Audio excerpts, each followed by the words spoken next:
तर दादा आपण ह्या म्हशीसाठी आम्ही सातारा कृषी प्रदर्शनामध्ये आलो आहे आणि आज आपण ह्या म्हशीची माहिती विचारूयात आणि ह्याची वैशिष्ट्य विचारूयात. दादा ह्या म्हशीला दिवसासाठी किती किलो वैरण लागते? कसं आहे, नॉर्मल म्हशी सारखीच आहे, फक्त जे मोठ्या म्हशीला लागते चारा त्यापेक्षा 50% हे चारा खाते. त्याचबरोबर खुराकामध्ये तिला शेंगदाणा पेंड, मकाचा बुचा, गव्हाचं पीठ असते. आणि दादा ही किती वर्षामध्ये सिमेसवरती येते म्हस? कसं असतं, नॉर्मल म्हशी ह्या 2 वर्षानंतर माझा विचार असतात. ही पण 2 वर्षानंतर हिटवर येते, पण तिला आपण वैद्यकीय सल्ल्यानं तिच्या कृषी विद्यापीठात रिसर्च चालू असल्यामुळे तिच्या ज्या वैद्यकीय सल्ल्यानं आपण ती ब्रीडिंग करणार आहे. दादांनो, आपण भावांनो बघत असाल तुम्ही, जगातील सगळ्यात छोटी म्हस म्हणून ओळखली जाते राधा म्हस आणि ती एकमेव जगातील सगळ्यात छोटी म्हस आहे आणि म्हस पण दिसण्यासाठी एकदम योग्य आणि उत्तम आहे. तिची जात कोणती आहे दादा? मोरा जातीची आहे. मोरा, प्युअर मोरा जातीतली ही म्हस आहे आणि दिसण्यासाठी ती एक नंबर दिसते. अख्खी काळी, कुठेही पांढरी म्हस पडलेली नाहीये.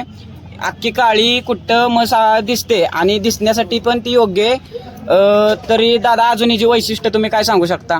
कसं आहे, आपल्या राधानं आता एक विश्वविक्रम केलेला आहे, त्यामुळे ते गिनीज बुक ऑफ वर्ल्ड रेकॉर्डमध्ये जगातील सर्वात छोटी म्हैस असं रेकॉर्ड झालेला आहे. त्याचबरोबर आतापर्यंत राधानं आपले 13 कृषी प्रदर्शन केली, त्यामध्ये महाराष्ट्रामध्ये तसे महाराष्ट्राबाहेर कर्नाटक या ठिकाणी आपल्याला जाण्यास संधी भेटली. त्याचप्रमाणे पुढच्या महिन्यात आपल्या जे महापशुधन एक्सपो आहे, जो परिवहनात होणार आहे नॅशनलचा, तिथं आपल्या राधाचं एक महाराष्ट्राकडून सिलेक्शन झालेलं आहे. तर एका मोठ्या कृषी प्रदर्शनामध्ये आपल्या राधाचं सिलेक्शन झालेलं आहे आणि तिथंही ती तिचा स्वतःचा चांगला रिव्ह्यू देऊन ती स्वतःचं नाव तिथं मोठं करण्यासाठी जाणार आहे. तर बाकी काय नाही. तरी या कृषी प्रदर्शनामध्ये तुम्हाला माणसांचा अनुभव आणि माणसांचे जे काही सल्ले कसे वाटले, तुम्ही कसं सांगाल त्यांना? कसं झालंय, आतापर्यंत ह्या कमी उंचीची म्हैस अख्ख्या जगभरात कुठेच नाही, त्यामुळे एक ऑफिशियल अमेझिंग गोष्ट आहे. त्यामुळं जर माणसाचा प्रतिसाद म्हणजे तुफान गर्दीसारखं थोडक्यात आहे. आणि विशेष म्हणजे आत्ता आपल्याच्या राधाला मागणी झाली होती 25 लाखाची, ती आता मागणी आपल्याला कालच 30 लाखापर्यंतची मागणी झालेली आहे. पण विशेष म्हणजे तिला आमच्या वडिलांची अशी इच्छा आहे, घरची लक्ष्मी असल्यामुळे आपल्याला ते विकायचं नाही.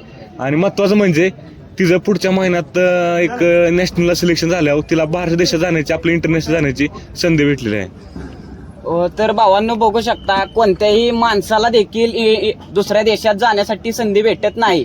ती एका मुख्य जनावराला आणि म्हशीला जाण्याची संधी भेटते.